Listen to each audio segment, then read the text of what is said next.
In just the past week, we've seen the launch of a new teaser site, a PlayStation blog, and a handful of official tweets, all localized into several languages. And although there's a lot of overlap, between each of these we have a surprising amount of new information about Valisthea, the world of the upcoming Final Fantasy XVI. So hello and welcome, my name is Ethys, I'm a veteran Final Fantasy lore scholar, and today I'm going to take you through everything we know so far about the lore of Final Fantasy XVI. To reiterate, this video is not about speculation, although I'm sure you'll see plenty of room for it as we proceed, but about the facts so far in hand. Rest assured that we'll be getting practically forensic on the speculation in future videos, so keep an eye out for that on the channel. Let's start with the world. The most iconic feature of Valisthea is that the land is pierced at various points by enormous pillars of crystallized ether, enabling the use of magics and attracting civilizations to be built around them. We can identify on the map at least 5 of these mother crystals and accurately ascribe them to each described on the teaser site.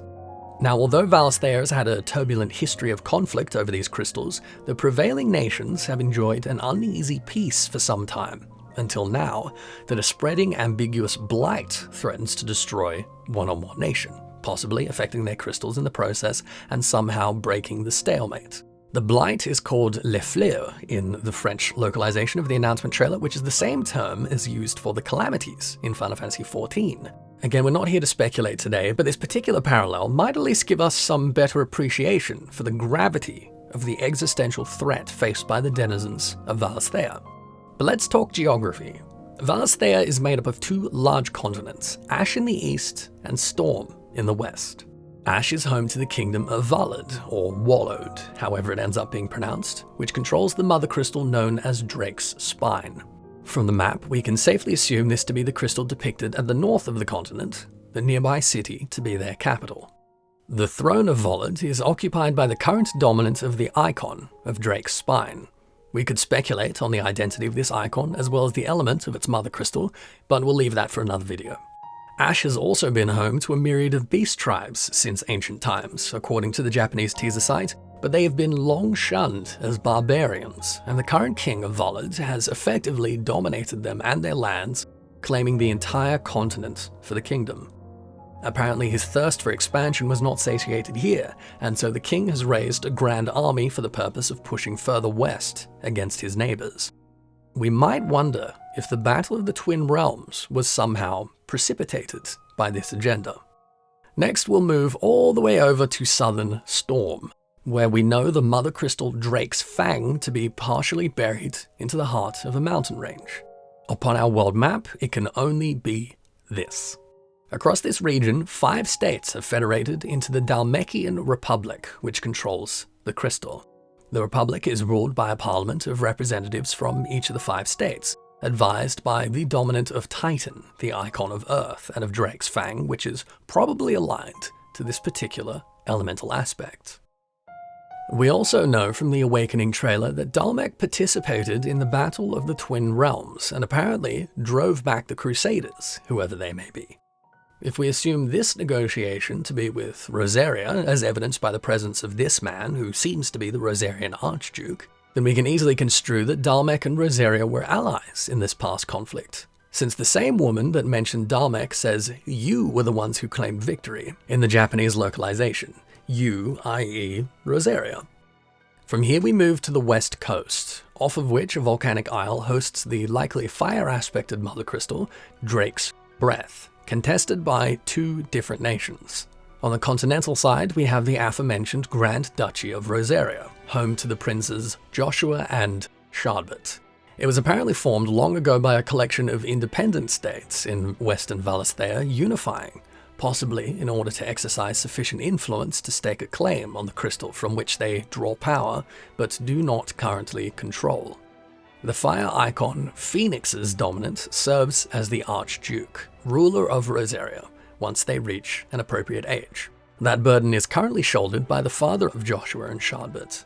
Rosaria feels particularly threatened by the spread of this blight and by the security of their mother crystal, for which they are negotiating international support. Shadbert at least contends that war is either pending or already begun.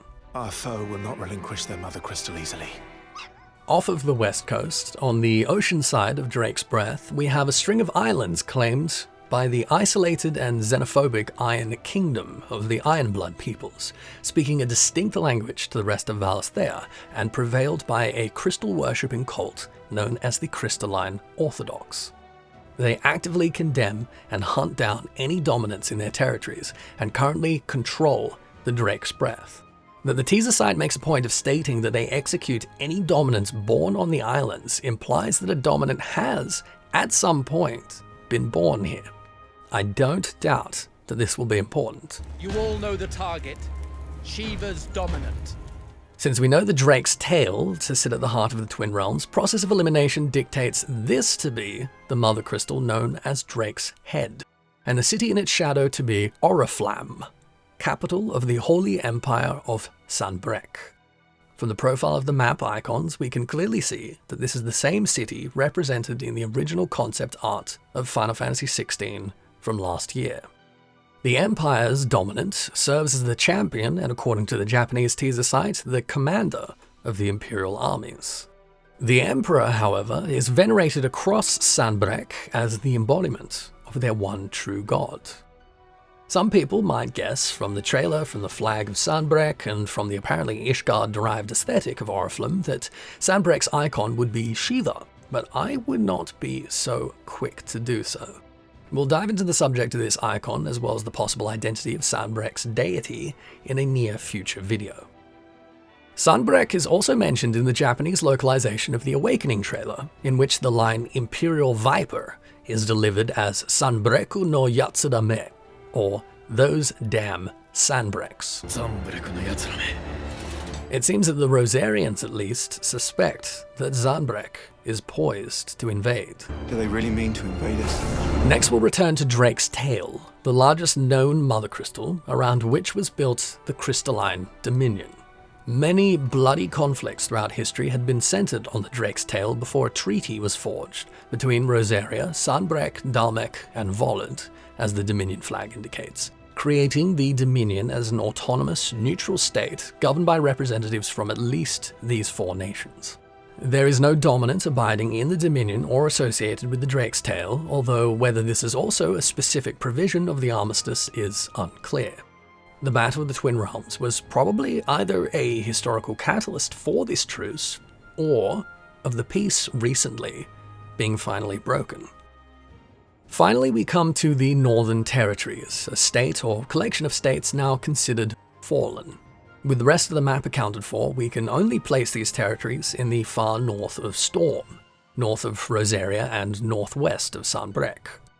The teaser site's entry on Jill Warwick states that these territories were at war with Rosaria until a peaceful accord was struck, with the provision of Jill being taken as a ward of Rosaria to be raised in the Archduke's house. We know that this war can only have ended within the past 10 years or so, given that the now 12-year-old Jill was of a tender age at the time. From this point, the PlayStation blog claims that the Northern Territories swore loyalty to Rosaria, which would suggest that they became allied, but were not strictly conquered by Rosaria at the end of the war. However, the German localization of the teaser site implies that Jill was taken to Rosaria after the territories fell. So were they fallen because they had lost the war? Or had they come desperately to war because they had already fallen? Because something else, something calamitous happened, which left them no other recourse? These are important questions currently outside of our scope.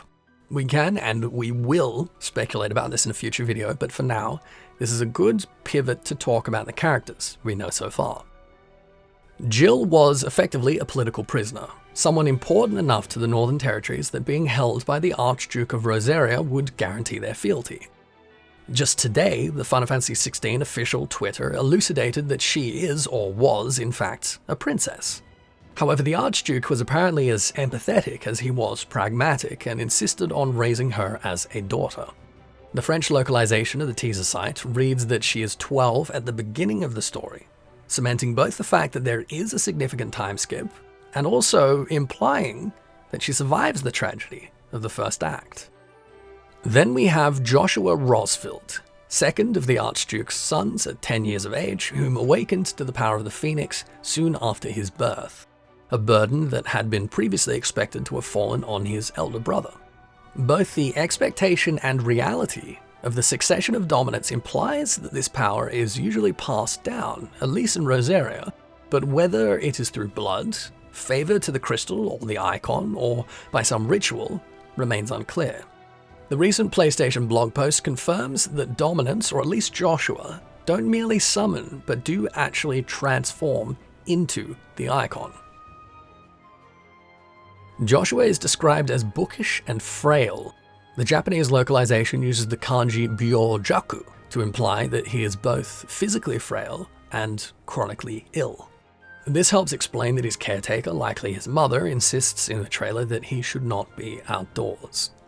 Apparently the boy doesn't feel great about being the dominant over his brother, whom he practically worships, but he treats everyone with kindness and respect. The French localization reads that he doesn't care much for the pretenses of nobility. Also, he hates carrots. Now, although the French grants a reprieve for Jill from the apparent first act massacre, no such concession is made in any of the localizations of the teaser site or any other official sources for Joshua getting any older. The English states that he is swept up in the tragic events that changed Charlotte's life forever, but makes no mention of his own life. The way the French localization phrases it is even more nefarious, that Joshua will be the victim of a tragic fate.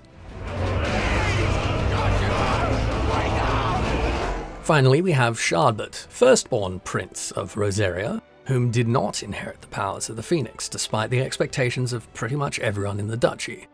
Instead, Charlotte mastered the blade, and either at the beginning or shortly before the events of the game, at 15 years of age, won a statewide tournament for the title of First Shield of Rosaria, personal guardian to the dominant of Phoenix, and blessed with the ability to wield a portion of its powers. The PlayStation blog makes explicit that, at least in this case, the dominant does personally confer this blessing. Apparently, Charlotte's career is abruptly ended by a mysterious dark icon dubbed Ifrit. And how else could the career of Joshua's shield end, other than there no longer being a Joshua to shield? Again, this is something we will come back to in the near future. And yes, both of these characters are confirmed to be Charlotte pre- and post-timeskip. Unfortunately, although there are plenty of other characters featured in the trailer about whom we could speculate, there's really nothing we know for sure beyond what we have discussed here regarding Joshua, Jill, and Charlotte. Speaking of the icons, however, the official Final Fantasy XVI Twitter account revealed that there were 8 known icons before the appearance of Ifrit, a second icon of fire, which had so far been inconceivable. Second icon of fire? But that's impossible. I don't want to dive in too deep right now, but if we assume, as the evidence so far implies for a moment, that each Mother Crystal empowers a particular icon and corresponds to a particular element, and that there were no known icons sharing the same element before Ifrit, that leaves at least 3 Mother Crystals in Valisthea that are as yet unknown to us. Where and what could they be? We'll come to that soon enough.